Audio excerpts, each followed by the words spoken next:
महायुतीसाठी घेत असलेल्या सभांमधून राज ठाकरे पवारांवर टार्गेट करतात आणि राजकीय पक्षांची फोडाफोडी आणि जातीय राजकारणाला राज ठाकरेंनी पवारांना जबाबदार धरले। तर यावर पलटवार करत शरद पवारांनी थेट राज ठाकरेंच्या राजकारणातल्या अस्तित्वावरच बोट ठेवलेलं आहे। पाहूया यावरचा एक विशेष रिपोर्ट। अखेरच्या टप्प्यात अस्तित्वाचं राजकारण,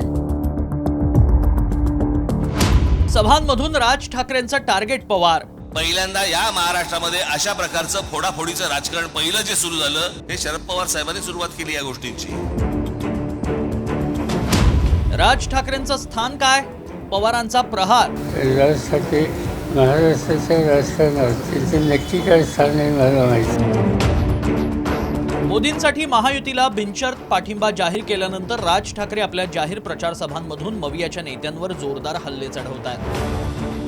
मात्र त्यांचं मुख्य टार्गेट आहे शरद पवार। आपल्या प्रत्येक सभेत ते पवारांवर निशाणा साधतायत।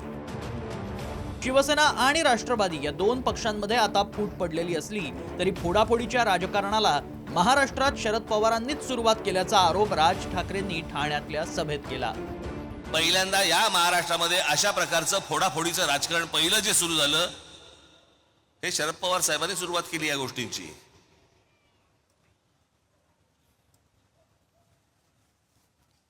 झालं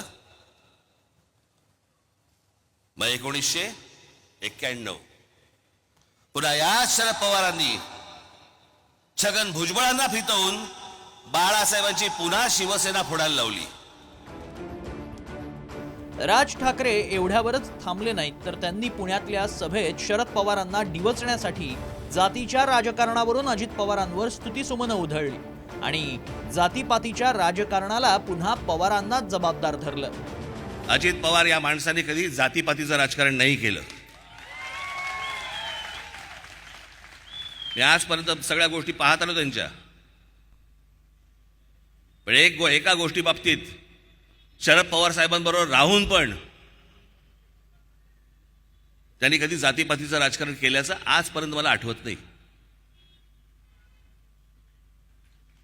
आणि हे सगळं जे जातीपातीचं विष हे 1999 सालापासून जे कालवायला सुरुवात झाली आहे, इथे संभाजी पार्कमध्ये राम गणेश गडकरींचा पुतळा उखाडला गेला होता। राज ठाकरेंच्या या टीकेला उत्तर देताना शरद पवारांनी मात्र आपल्या खास शैलीत राज ठाकरेंच्या राजकारणातल्या अस्तित्वावरच प्रश्नचिन्ह लावलंय। शरद पवार नेमकं काय म्हणाले बघा। राज ठाकरे महाराष्ट्राच्या राजकारणात त्यांचं नक्की काय स्थान आहे मला माहिती नाही। मी असं ऐकतो की नाशिक हा त्यांचा स्ट्रॉंग बेस आहे, पण मला नाशिकमध्ये दिसत नाही हल्ली। 5 वर्षापूर्वी 2019च्या लोकसभेत राज ठाकरेंनी मोदींच्या विरोधात प्रचार सभा घेतल्या होत्या। मात्र त्याचा काँग्रेस राष्ट्रवादीला हवा तेवढा फायदा झाला नव्हता।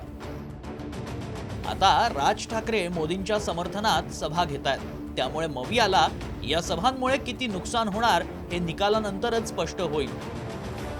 मात्र त्यापूर्वीच पवारांनी राज ठाकरेंच्या अस्तित्वावर प्रश्नचिन्ह उपस्थित केल्यानं राज ठाकरे शिवाजी पार्कातल्या सभेत काय उत्तर देतात याकडे सर्वांचं लक्ष लागलंय। Bureau report.